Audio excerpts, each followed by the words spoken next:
오늘 특별히 본문 메시지는 이 오렌지에서 이번 달에 가장 핵심 메시지 이 구절을 가지고 함께 우리 좀 말씀을 좀 나누려고 합니다. 우리 디모데전서 3장 7절부터 11절까지를 같이 한번 읽어보겠습니다.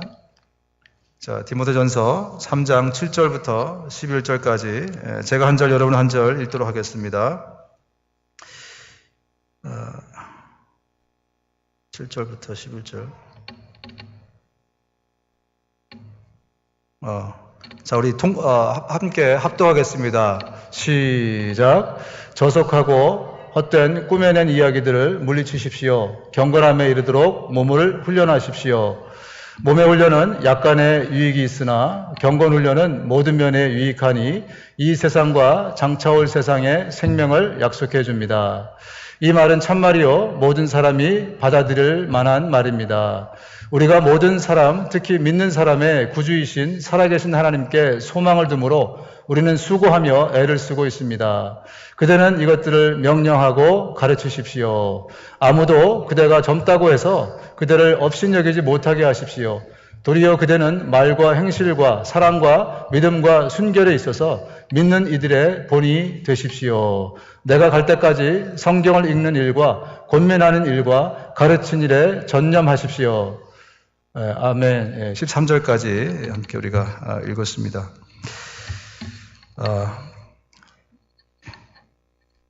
이번 달에 우리 아이들이 가장 핵심적으로 배우는 이 성경 구절은 오늘 우리가 외운 디모데전서 4장 8절의 말씀입니다. 몸의 훈련은 약간의 유익이 있으나 경건의 훈련은 모든 면에서 유익하니 이 세상과 장차올 세상의 생명을 약속해 줍니다. 여기 보면은 훈련이라는 단어가 두 번이나 들어가 있어요. 그죠? 훈련. 이 훈련의 원어가 뭐냐면 굼나조라는 그런 말입니다. 굼나조. 여기서 집내지음이 나왔어요. 체육관, 체육, 운동하는 것. 우리 신앙의 훈련은, 경건의 훈련은요, 단지 우리가 해가 됐기 때문에 뉴이얼스 레졸루션으로 저희가 살을 좀 빼야 되겠다 이래가지고 막 뜀뛰기 하고 운동하는 이런 차원에서의 훈련이 아닙니다. 신앙의 훈련은 오늘 이 디모데전서가 강조하고 있는 이 훈련의 강도는요, 마치 올림픽 선수가 올림픽을 준비하는 그 강도의 훈련을 이야기하고 있어요. 우리는 보통 신앙생활을 굉장히 신앙생활의 훈련을 아주 너무 릴렉스하게 생각합니다. 다이어트 하거나 아니면 그냥 취미생활 정도의 훈련 정도 해도 되고 안 해도 되고, 그래서 성경이 우리에게 분명히 말씀하는 것은요, 우리의 훈련은 굉장히 강도 높은 마치 올림픽 선수가 금메달을 향해서 훈련하는 그 훈련을 우리가 해야 된다는 것을 강조하고 있어요. 여러분 어떻게 느끼십니까? 대충 훈련하고 대충 신앙생활하고 성경이 요구하는 강도는 우리가 생각하는 것보다 훨씬 더 높다는 거죠. 올림픽 선수가 운동하는 거 여러분 보셨습니까? 진짜 열심히 하거든요. 그죠? 아주 모든 것들을 절제하고 아주 열심히 그렇게 운동을 하고 땀을 뻘뻘 흘리면서 올림픽을 준비합니다. 몸만 훈련하는 게 아니에요, 사실은. 정신도 훈련하죠. 정신력이 얼마나 중요합니까? 그죠? 하나님께서 우리에게 요구하시는 신앙의 훈련의 강도는요, 마치 그와 같다는 거예요. 그래서 그동안 우리가 생각하고 있었던 그 정도의 수준의 제자 훈련이나 이런 것들을 좀 내려놓고 우리가 새로운 차원의 하나님 앞에서 어떻게 훈련받아야 될 것인가를 오늘 깊이 우리가 좀 인식하는 시간이 좀 됐으면 좋겠습니다. 바울이 이제 마지막으로 죽기 전에 디모데 전서 후서를 쓰게 되거든요. 디모데 후서는 거의 마지막에 유언 같은 그런 성경입니다. 이 디모데 후서 2장에 보면 바울이 우리 그리스도인들을 첫 번째로는 군사로 묘사합니다. 또 하나는 운동선수로 묘사해요. 이 훈련을 게을리하는 군인들, 나라가 어떻게 되겠습니까? 군인들이 훈련을 게을리하면 전쟁이 나면 분명히 지게 되어 있습니다. 그러면 생명을 잃게 되죠. 나뿐만이 아니라 우리의 가정, 그리고 온 민족의 생명을 잃게 되는 것. 이 운동선수가 운동을 게을리하면, 훈련을 게을리하면 어떻게 됩니까? 절대로 상대를 이길 수가 없습니다. 훈련을 게을리하는 성도들, 신앙생활을 굉장히 게을리하는 성도들, 이러면서도 우리가 믿음생활이, 신앙생활이 잘 되기를 바라는 사람들이 굉장히 많이 있죠. 굉장히 모순된 생각들입니다. 신앙생활의 훈련을 게을리하면 틀림없이 시험에 빠지게 되어 있습니다. 여러분, 우리는 왜 신앙생활 하면서 자꾸 시험 들죠? 왜냐하면 우리가 받아야 될 훈련의 강도만큼 훈련을 받지 않고 있기 때문에 그렇습니다. 신앙생활의 훈련을 게을리하게 되면, 이 경건의 훈련을 게을리하게 되면 믿음이 나약해지게 되어 있습니다. 안 그래도 굉장히 어린아이 같은 믿음인데 여기보다 더 나약한 그런 믿음이 된다는 거죠. 결국 그러다가 교회를 떠나는 일이 생깁니다. 그리고 하나님을 떠나고, 이런 일들이 왜 벌어지는가? 마땅히 군사만큼, 올림픽을 준비하는 선수만큼 그 강도의 훈련을 해야 되는데 그렇지 않기 때문에 우리가 그렇게 무너져 내리는 것입니다. 빌립보서 3장을 보면 이렇게 말씀하고 있습니다. 그리스도 예수 안에서 하나님께서 위로부터 부르신 그 부르심의 상을 받으려고 목표점을 바라보고 달려가고 있습니다. 성경은요, 이처럼 우리 신앙생활을 운동선수와 비교하는 구절이 굉장히 많이 있습니다. 마치 월드컵을 준비하는 축구선수들이 2, 3일만 훈련을 멈추면 어떻게 되는지 아십니까? 다시 처음부터 시작을 해야 된답니다. 몸을 다시 만들어야 된대요. 혹시 몸이 다쳐서 한 1, 2주를 쉬게 되면 어떻게 되냐면 재활훈련이라는 것을 해야 된답니다. 그만큼 평소에 그 훈련들이 굉장히 강도 높은 그런 훈련을 받고 있다는 것입니다. 우리 그리스도인들을 보면 착각하는 것들이 있어요. 뭐냐면 내가 선수가 아니라 감독인 줄 알아요. 여러분, 성경은 분명히 우리가 이 경기를 뛰어야 되는 개개인의 선수다라고 말씀하고 있는데 다들 자기가 감독인 줄 착각하고 있어요. 감독은 머리만 있으면 됩니다. 입만 있으면 돼요. 작전만 짜주면 돼요. 그죠? 그러면 선수들이 알아서 다 하게 됩니다. 자기는 운동장에 절대로 내려가지 않습니다. 여러분, 저와 여러분들은 감독이 아니라 선수라는 것을 명심하셔야 됩니다. 우리는 그런 강도 높은 훈련을 받아야 된다는 겁니다. 경기장에서 달리기 하는 사람들이 모두 달리지만 상을 받는 사람은 하나뿐이라는 것을 여러분 알지 못합니까? 이와 같이 여러분도 상을 받을 수 있도록 달리십시오. 경기에 나서는 사람은 모든 일에 절제를 합니다. 그런데 그들은 썩어 없어질 월계관을 얻으려고 절제를 하는 것이지만 우리는 썩지 않을 월계관을 얻으려고 하는 것입니다. 운동선수들은요, 이 올림픽을 준비하기 위해서 굉장한 절제를 합니다. 먹고 싶은 거 먹지 않죠. 가고 싶은데 참습니다. 원하는 것들 내가 절제하면서 이겨냅니다. 여러분, 신앙생활도 마찬가지예요. 가고 싶은데 다 가고 어떻게 신앙생활을 잘할 수 있겠습니까? 먹고 싶은 거 다 먹으면서 어떻게 신앙생활 제대로 할 수 있겠어요? 내가 원하는 것들을 다 어떻게 가지면서 어떻게 제대로 된 경건의 훈련을 우리가 할 수 있겠습니까? 그렇죠? 저는 올림픽 선수하면 장미란 선수가 생각이 납니다.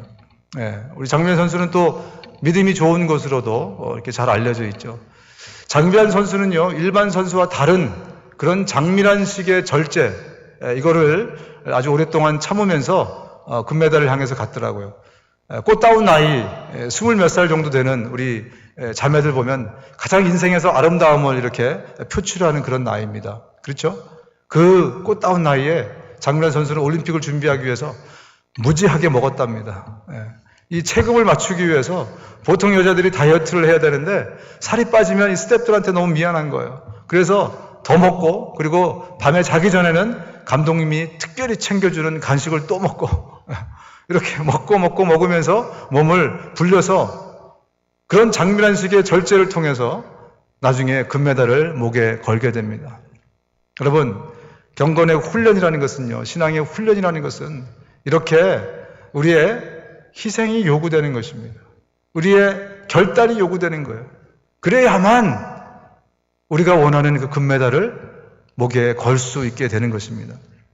여러분, 오늘 아까 우리가 외운 이 키버스에 보면 경건의 훈련은요, 모든 면에서 유익하다고 말씀하고 있어요. 그 모든 면이라는 게 무엇이냐면 영적인 면, 육적인 면, 모든 면에서 다 유익하다는 거예요. 경건의 훈련을 하는데요, 육적인 면에서도 유익하다고 그렇게 말씀하고 있는 겁니다.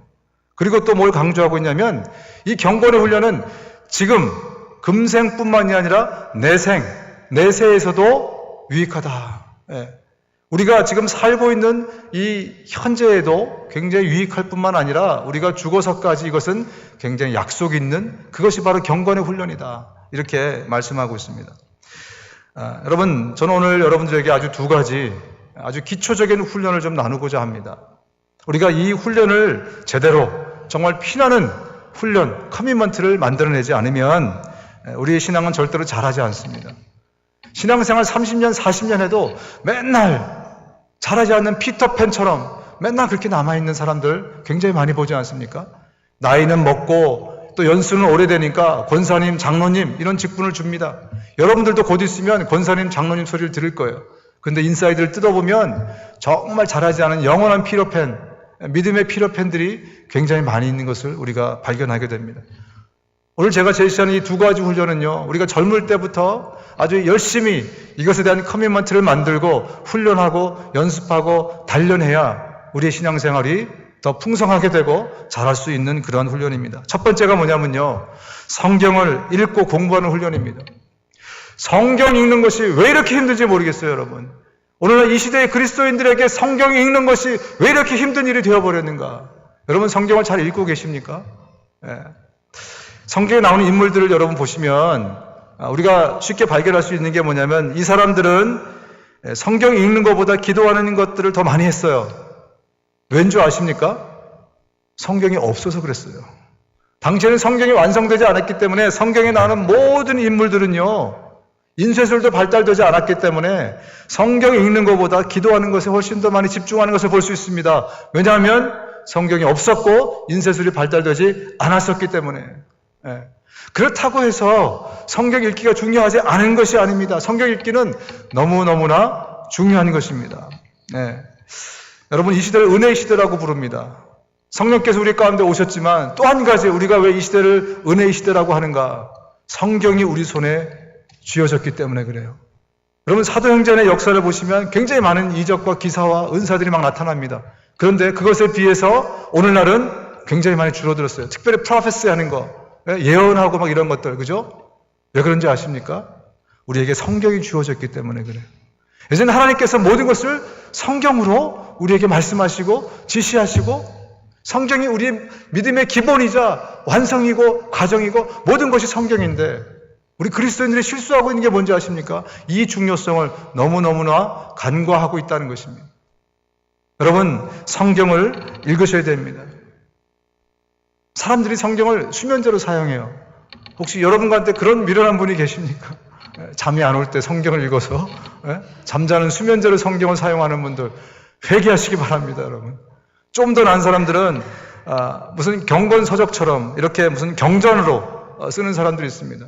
또 마음의 양식을 얻기 위해 성경을 읽고. 여러분, 성경은 그 정도의 저차원의 퀄리티 있는 그런 책이 아닙니다. 성경이요, 이 성경이 바로 예수 그리스도이십니다. 말씀이 육신이 되어서 오신 분이 예수 그리스도이시죠. 성경이 바로 예수 그리스도라고 말씀하고 있는 겁니다. 여러분, 예수 그리스도가 자기 자신을 가리켜서 생명의 떡이라고 말씀하고 있지 않습니까? 우리는 예수 그리스도를 먹어야 살 수 있어요. 제가 늘 강조하는 거지만 생명이 간당간당 붙어 있다고, 호흡하고 있다고 살아있는 게 아니라고 분명히 말씀드렸습니다. 아이가 갓난아기가 갓 태어나거나 지금 숨이 헐떡거린다고 걔가 아주 생명이라고 얘기할 수 있겠습니까? 인공호흡기를 끼고 있는 그 상태, 겨우 숨이 헐떡거리는 그 상태가 생명이 살아있다고 여러분 표현할 수 있겠습니까? 아니죠. 우리처럼 어느 정도 생명이 풍성하기 때문에 이렇게 사람 구실을 할 수 있는 것입니다. 여러분, 예수 그리스도의 그 생명의 떡을 우리가 마셔야 됩니다. 또 구약에 보면 모세가 반석을 칠 때 생수가 나오지 않습니까? 그 반석은 누구라고요? 예수 그리스도. 생수의 그런 데는 반석 대신 예수 그리스도. 그분이 바로 이 하나님의 말씀, 성경입니다. 우리가 생명이 풍성하기 위해서는요, 날마다 예수 그리스도를 먹고 마셔야 되는데 무엇을 통해서? 바로 이 성경을 통해서 우리가 그 생명을 채울 수 있다고 말씀하고 있습니다. 여러분, 지난 한 해 동안 성경을 몇 번이나 읽으셨습니까? 저는 굉장히 부끄럽지만 목사로서 더 많이 해야 되는데 저는 구약 3독, 신약 7독 이렇게 2014년 동안 했습니다. 제 성경에 보면 앞에 이렇게 제가 그 투표할 때 그 한문으로 쓰는 거 있죠. 바를 정자. 이렇게 해서 저는 기록을 해놨거든요. 이번 연도는 제가 신약 10독, 구약 5독 이게 저의 목표입니다. 예. 우리 그리스도인들이 성경을 읽고 묵상하면요. 특별히 목사들에게는 저 같은 사람에게는요. 설교 준비하는 것이 너무너무나 쉬워졌어요. 어디 무슨 말씀이 있는지가 이렇게 연결이 잘 되니까 맞아 이러면 되겠지. 그래서 될 수 있으면 책을 읽고서 거기서 쓰는 예화를 쓸 필요가 없게 되더라고요. 뭐 이런 말씀이 거기 있었잖아. 참 제가 메모도 해놨고 또 읽고 그 말씀이 저에게 위로가 되고 힘들고 어려울 때 갑자기 생각이 나고 막 그렇지. 그죠? 우리가 생각하는 이 어떤 그 생명의 개념이 성경의 생명의 개념과 굉장히 달라요. 여러분 이 세상에서 줄 수 없는 그 놀라운 생명을 날마다 성경을 읽고 묵상하면서 여러분들이 좀 풍성히 얻을 수 있는 그런 2015년이 됐으면 좋겠습니다. 여러분 이번 연도에 몇 독이나 하시겠습니까? 목표를 정하시고요. 열심히 생명을 먹고 마시기 바랍니다. 미국 애들에게 물었답니다. 대부분의 집에 한 권씩은 있다. 그런데 그 책을 하도 안 읽어서 항상 먼지가 뽀얗게 쌓인 책이 있어. 뭔지 아니? 그랬더니 일제히 대답하기를 성경책이요 그랬답니다. 근데 답은 뭐냐면요. 자동차 매뉴얼이에요. 자동차 매뉴얼. 제가 이렇게 생각해 보니까요. 이 두 가지 책은 대부분의 미국 집에 있어요. 자동차 매뉴얼하고 성경책. 그리고 똑같이 먼지가 소복하게 쌓여 있습니다. 근데 한 권은 먼지가 쌓여도 괜찮아요. 자동차는 우리의 툴이지 않습니까? 우리의 어떤 도구예요. 그리고 자동차를 고쳐주는 메케닉만 매뉴얼을 알면 됩니다. 그런데 우리 인생의 매뉴얼, 성경은요, 절대로 먼지가 쌓여서는 안 됩니다. 왜냐하면 내 인생을 드라이브 하는 것은 메케닉이 아니라 내가 메케닉이기 때문에 그래요. 그것을 보면서 내 인생에 고장난 게 뭔가, 내 생각에, 내 마음에 잘못된 게 뭔가 확인할 수 있고, 갈아치울 수 있고, 뭔가 픽스할 수 있고, 이런 일들을 성경을 통해서만 우리가 할 수 있는 것입니다. 여러분, 절대로 우리의 성경이 먼지가 쌓이지 않도록 그런 커미먼트를 여러분들이 만드셔야 됩니다. 여러분, 우리가 성경을 읽어야 예수님을 인격적으로 만날 수 있어요. 성경은요, 가장 완벽하게, 가장 자세하게, 가장 디테일하게 예수 그리스도가 누구신지를 설명하고 있는 책이 성경입니다. 성경을 보면 여기에 예수님이 이 땅에 왜 오셨는지, 그분이 이 땅에서 무엇을 하셨는지, 그분이 왜 십자가를 지셔야만 하는지, 우리는 어떻게 살아야 되는지, 우리의 죄가 어떤 역할을 하는지, 우리가 죽으면 어디를 가는지 모든 것들이 다 상세하게 성경에 기록이 되어 있습니다. 여러분, 예수님을 정말 만나고 싶습니까? 예수님을 정말 인격적으로 만나고 싶습니까? 그러면 성경을 사모하고 성경을 읽으셔야 됩니다. 그럴 때 여러분들이 정면으로 예수 그리스도를 만날 수 있게 됩니다. 여러분, 성경 읽기를 통해서 날마다 십자가 앞에, 그리스도 앞에 쓰셔야 됩니다. 나를 가장 정확하게 볼 수 있는 거울은 바로 성경입니다.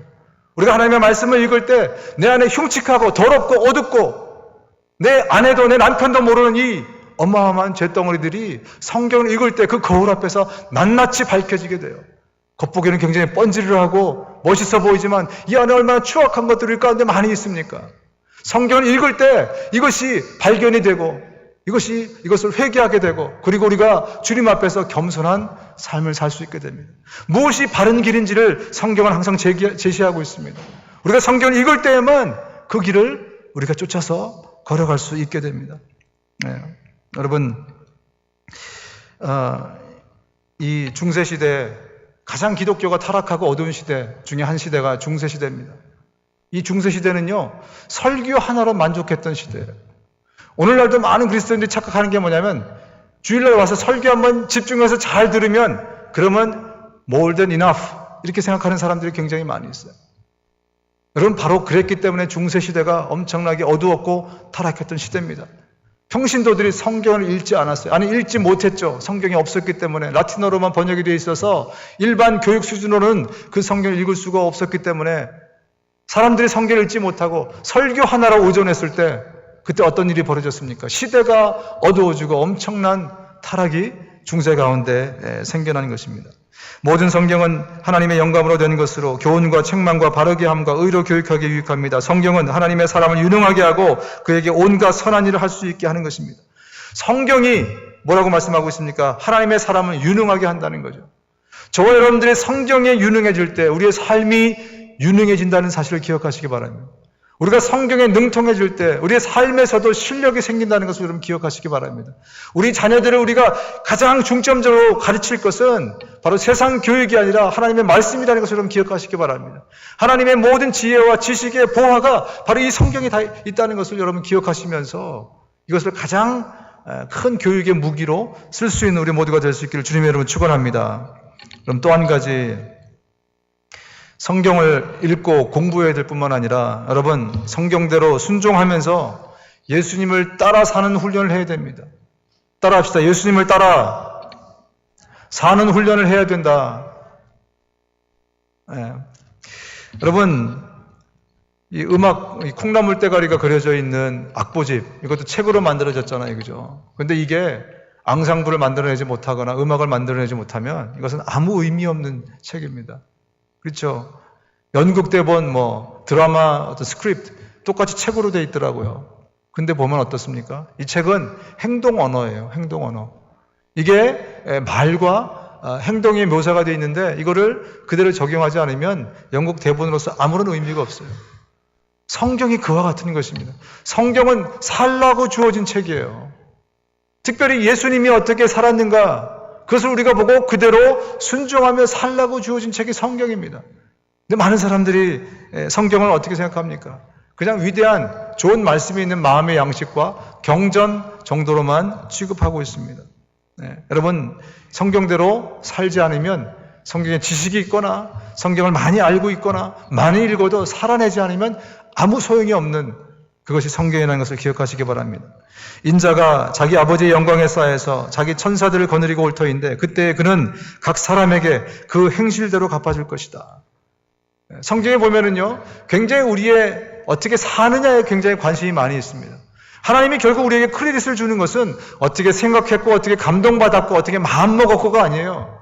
이것이 삶으로 프랙티스가 되는가, 삶으로 이어지는가, 이것에 따라서 하나님이 크레딧을 준다는 것입니다. 우리가 믿음을 굉장히 강조하는 로마서도 이렇게 기록하고 있습니다. 하나님께서 각 사람에게 그 행한 대로 보응하시되, 어떻게 한다고? 우리가 행한 것에 따라서 하나님이 보응하신다, 이렇게 말씀하고 있습니다. 참고 선을 행하여 영광과 존귀와 썩지 아니함을 구하는 자에게는 영생으로 하시고, 다른 말로 말하면요, 성경은 어떻게 예수님을 따라 살 것인가, 이런 내용들이 기록되는 있는 책이 바로 성경입니다. 한 부자 청년이 마가복음 10장에 예수님을 찾아오죠. 이 부자 청년이 예수님을 만나서 이렇게 질문합니다. 선생님이시여, 내가 어떻게 해야 영생을 얻을 수 있습니까? 예수님이 그에게 이렇게 묻습니다. 그 청년이 예수님께 이렇게 말합니다. 저는 5계명부터 10계명의 계명을 다 지켰습니다. 여러분 5계명과 10계명을 이렇게 살펴보시면 이런 내용들이 있습니다. 부모를 공경하고, 살인하지 말고, 간음하지 말고, 도둑질하지 말고, 거짓말하지 말고. 아주 도덕적으로 윤리적으로 깨끗한 삶이죠, 그죠? 하필이면 1계명부터 4계명까지는 거기 없어요. 5계명부터 10계명까지만 예수님이 거론을 하고 계십니다. 이 청년이, 저는 그걸 다 지켰거든요. 저는 누가 봐도 정말 훌륭한 청년 중에 하나입니다. 그렇게 스스로 얘기한 거죠. 그랬더니 예수님이 뭐라고 말씀하시냐면, 그것 때문에 네가 영생을 얻는 것이 아니라 네가 나를 따라와야 된다. 네가 나를 따라 살지 않으면 너는 영생을 얻을 수 없다. 이렇게 말씀하고 있습니다. 예수께서 그를 눈여겨보시고 사랑스럽게 여기셨다. 그리고 그에게 말씀하셨다. 너에게는 한 가지 부족한 것이 있다. 가서 네가 가진 것을 다 팔아서 가난한 사람에게 주어라. 그리하면 네가 하늘에서 보화를 차지하게 될 것이다. 그리고 와서 나를 따라라. 이 말씀을 제가 묵상했는데요. 이 말씀의 주제는 뭐냐면요, 결국 영생은 예수님을 따라 사는 사람에게 주어진다, 이렇게 말씀하고 있는 거예요. 말로만이 아니라 그의 삶이 내 믿음의 증거로 그의 삶 속에서 그 믿음이 나타나는 사람, 그것을 말씀하고 있는 겁니다. 예수님이 한 가지 조건을 걸죠. 네가 나를 따라와야 되는데 한 가지 조건이 있다. 그게 뭐냐면 네가 지금 소망 삼고 있고 네가 지금 우상 삼고 있는 그 돈, 그것에 대한 확실한 커미먼트를 만들어야 네가 나를 따라올 수 있어. 그랬더니 이 청년이 아주 근심하는 얼굴을 하고 다시 돌아갔다. 이렇게 성경은 기록하고 있습니다. 여러분, 예수님은 그렇게 말씀하십니다. 네가 나를 반드시 따라와야 된다. 나를 따라 살아야 된다. 성경이 말씀하고 있는 것이 다 우리가 어떻게 예수님을 따라 살 것인가에 대해서 기록하고 있습니다. 예수님이 이 청년에게 전제 조건을 겁니다.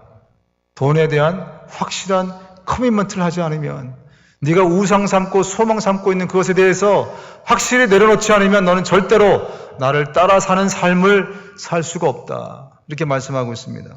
그리고 예수님이 말씀합니다. 이 사람들아, 하나님의 나라에 들어가기는 참으로 어렵다. 부자가 하나님의 나라에 들어가는 것보다 낙타가 바늘기로 지나가는 것이 더 쉽다. 이 말씀을 읽고 우리 많은 사람들이 안도의 숨을 내쉬면서 다행이다. 나는 부자가 아니므로. 네? 그런 분들 계십니까? 여러분, 부자는 얼마를 벌어야 부자입니까? 이 시대의 부자는 얼마가 있어야 부자죠? 여러분, 지금 여기서는 내가 되게 가난한 것 같은데 3시간만 내려가서 저 티와나까지 한번 가보십시오. 그걸 그대로 옮겨가지고 여러분의 삶을 그대로 옮겨서 거기 가면 부자예요. 인정하시죠? 그렇다면 부자가 뭡니까? 여러분, 성경이 말하고 있는 부자는요, 재물이 많고 적음이 아닙니다. 성경은 무엇을 강조하고 있냐면 커미먼트를 말씀하고 있는 거예요. 네가 우상 삼고 있는 그것에 대한 확실한 내려놓음과 커미먼트를 네가 만들 수 있는가? 네? 그것을 성경은 요구하고 있는 것입니다. 여러분, 죄가 세상에 들어온 이후에 인간의 모든 가치 기준이 물질로, 화폐로, 돈으로 환산되기 시작했습니다. 에덴 동산은요, 제가 지난주에 말씀드렸지만 기쁨의 동산이었어요. 모든 게 공짜였습니다. 그렇죠? 거기서는요, 경제관념이 필요 없어요. 저축이 필요 없습니다. 에덴 동산에서 뭘 저축할 필요가 있어요? 뭘 아껴 쓸 필요가 뭐가 있겠습니까? 물물 교환이 왜 필요합니까? 내 것을 내가 더 많이 가지기 위해서는 남의 것을 가져와야 돼요. 에덴 동산에서는 그게 필요 없습니다. 그런데 죄가 우리 사이에 들어오면서 어떤 일이 벌어졌습니까? 에덴 동산에서, 그 기쁨의 동산에서, 그 프리랜드에서 우리가 쫓겨납니다. 그러고 나서부터 성경이 이렇게 기록하고 있습니다. 네가 아내의 말을 듣고서 내가 너에게 먹지 말라고 한 그 나무의 열매를 먹었으니 이제 땅이 너 때문에 저주를 받을 것이다. 너는 죽는 날까지 수고를 하여야만 땅에서 나는 것을 먹을 수 있을 것이다. 에덴 동산에서 쫓겨난 다음부터는요, 이제 우리에게 경제관념이라는 것이 생겨날 수밖에 없었습니다. 아무리 일을 해도 일한 만큼 열매가 맺히지 않는 거예요. 곡식이 생겨나지 않습니다. 그럼 어떻게 되죠? 저금을 해야 돼요. 그죠? 공짜가 아니기 때문에 내 걸 가지고 남하고 물물 교환을 해야 됩니다. 돈이라는, 화폐라는 것이 생겨나기 시작했어요. 우리의 죄의 결과로 이제 돈이 이 세상을 지배하는 그런 구조 속에 우리가 살아가게 됐다는 것입니다. 그래서 우리는 저축을 해야 되고 더 많이 가지려면 남의 것을 somehow 가져와야 되는 그런 삶을 살게 됐습니다. 여러분, money talks. 돈이 모든 걸 얘기한다. 이런 말이 왜 생겨났습니까? 지갑이 회개하지 않으면 진짜 회개가 아니다. 이런 말 여러분 믿지 않습니까? 저는 믿습니다. 정말 사람을 볼 때 돈을 쓰지 않으면 저 사람 나에게 마음이 없는 거예요. 왜냐하면 지금 우리가 사는 이 세상은요, 이 아담 이후부터 지금까지 돈이 지배하는 그런 세상 속에 우리가 살고 있습니다. 그래서 정말 나에게 마음이 있으면 그 사람이 나를 향해서 지갑을 열게 되어 있습니다. 그렇죠? 예. 근데 이것은요, 인간과 인간 사이에서 뿐만이 아니라 하나님과 인간 사이도 똑같이 적용이 된다는 사실입니다. 하나님과 인간 사이에서도 똑같이 적용이 된다는 사실입니다. 부자 청년에게 왜 예수님이 돈에 대한 커미먼트를 확실하게 해야 네가 나를 따를 수 있다고 얘기했겠습니까? 예수님도 그것을 인정하시고 계시기 때문에 그렇습니다. 너희는 자기를 위하여 보물을 땅에다가 쌓아두지 말아라. 땅에서는 좀이 먹고 녹이 슬어서 망가지며 도둑들이 뚫고 들어와서 훔쳐간다. 그러므로 너희를 위하여 보물을 하늘에 쌓아두어라. 거기에는 좀이 먹고 녹이 슬어서 망가지는 일이 없고 도둑이 뚫고 들어와서 훔쳐가지도 못한다. 너희의 보물이 있는 곳에 너희의 마음도 있을 것이다. 누구의 말씀입니까? 예수님의 말씀이에요. 예. 이 돈은 우리의 모든 가치의 대변자일 뿐만이 아니라 예수님이 말씀하시길 이것은 우리의 마음의 대변자, 우리의 믿음의 대변자라고 말씀하고 있습니다. 그래서 예수님은 이 돈에 대한 커미먼트를 분명히 하실 것을 말씀하고 있는 것입니다. 우리가 이 땅에 사는 헌금들과 우리가 쓰는 비용들이 다 천국에 보물로 쌓인다고 예수님이 하시는 말씀입니다. 아무도 두 주인을 섬기지 못한다. 한쪽을 미워하고 다른 쪽을 사랑하거나 한쪽을 중히 여기고 다른 쪽을 업신여길 것이다. 너희는 하나님과 재물을 아울러서 섬길 수가 없다. 예수님이 이 돈을 어디다 올려놨냐면 하나님과 동등한 위치에다 올려놨습니다. 그리고 둘 중에 하나만 섬길 수밖에 없다고 분명히 못 박으셨습니다. 하나님을 섬기든지 돈을 섬기든지 두 개를 다 할 수 없다. 분명히 이렇게 말씀하고 계십니다. 예수님은 이제 돈은 가치의 대변뿐만이 아니라 마음과 믿음의 대변자가 됐다. 돈은 하나님과 동등한 위치에 있다. 이렇게 말씀하셨습니다. 사도 바울도 이렇게 말합니다. 나는 선물을 바라지 않습니다. 나는 여러분의 장부에 유익한 열매가 늘어나기를 바랍니다. 빌립보 교인들이 이 바울을 향해서 열심히 헌금을 해줬습니다. 그랬더니 바울이 너희들이 한 헌금, 이것은 저 하늘나라 장부에 쌓이고 있다. 이것을 강조한 말씀입니다. 네. 여러분, 저는 제 믿음 생활에 가장 많이 영향을 미친 분 중에 하나가 바로 저희 어머니입니다. 지금은 돌아가셨는데 저는 어머니로부터 배운 여러 가지가 있지만 그 중에 가장 확실하게 배운 게 뭐냐면 헌금 생활하는 것이었습니다. 어려울 때도 힘들 때도 지금 여러분은 잘 모르시겠지만 성미라는 게 제가 어릴 때는 성미라는 것도 했습니다. 이제 쌀을 사오면은 쌀에 밥을 하기 전에 이렇게 한 컵을 해가지고 항상 띱니다. 그리고 교회에다 갖다 바치고 저는 그 모습을 바라보면서 또 저희 어머니가 늘 저에게 강조했던 것이 이겁니다. 물건은 하나님께 있다. 네가 하나님께 이것을 온전히 드리지 못하면 너는 굉장히 곤란을 겪게 될 것이다. 저는 평생 사실 그렇게 살아왔어요. 저희 아내가 아마 좋은 증인이 될 것입니다. 11조 생활, 헌금 생활 저는 정말 열심히 해왔습니다. 앞으로도 제 자식들에게 분명히 가르칠 것은 바로 그겁니다. 제가 늘 말씀드리지만 제가 11조 안 하고 헌금 생활 안 하면요, 저 렉서스 아주 최고 높은 것 중에 하나 BMW 600 시리즈 타고 다닐 수 있습니다. 그런데 왜 그렇게 하는가? 저는 분명히 믿습니다. 돈은 나의 믿음이고 이것은 하늘에 내 보물을 쌓는 것이다. 그리고 내가 정말 예수님을 따르겠다, 말씀대로 살겠다, 돈의 커미먼트 없이 절대로 이 일은 불가능하다는 것을 저는 알고 있습니다. 그래서 이 훈련을 열심히 합니다. 때로 유혹을 느끼기도 합니다. 이 돈이 있으면 이번 달에 안 내면, 그러나 저는 더 영적인 것을 추구하는 사람이기 때문에 그렇게 제 삶을 커미먼트 하면서 살아가고 있습니다. 네. 여러분, 오늘 이 가운데 아직 예수님을 인격적으로 만난 분들은 헌금에 대해서, 11조에 대해서 전혀 의무를 느끼지 마십시오. 여러분들은 할 필요도 아직 요구되지도 않고 있습니다. 그러나 내가 정말 예수 그리스도를 내 삶으로 따라가겠다 작정하신 분이 계시다면 이 분명한 커미먼트를 오늘 이 시간에 여러분들 하나님하고 하실 수 있기를 바랍니다. 그렇게 되면 금생과 내생에 이 훈련을 통해서 하나님께서 분명히 큰 복을 부어주십니다. 제 인생에 있어서 저는 부자도 돼봤다가 가난해봤고 빚을 져보기도 하고 여유가 있어보기도 하고 여러 것들을 다 겪었습니다. 11조 한다고요 계속 부자의 상태가 되는 것은 아닙니다. 사람들이 오해하고 있는 구절이 말라기서인데요. 너희는 온전한 11조를 창고에 들여놓아 내 집에 먹을거리가 넉넉하게 하여라. 이렇게 바치는 일로 나를 시험하여 내가 하늘문을 열고서 너희가 쌓을 곳이 없도록 복을 붓지 않나 보라.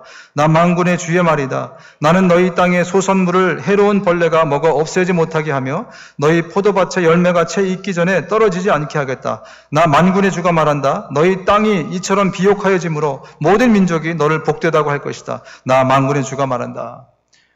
간혹 11조에 대해서 간증하는 분들을 보면 12조를 하십시오. 그러면 하나님이 지금보다 2배를 주십니다. 이렇게 하는데요. 그것은 굉장히 잘못된 생각인 것 같습니다.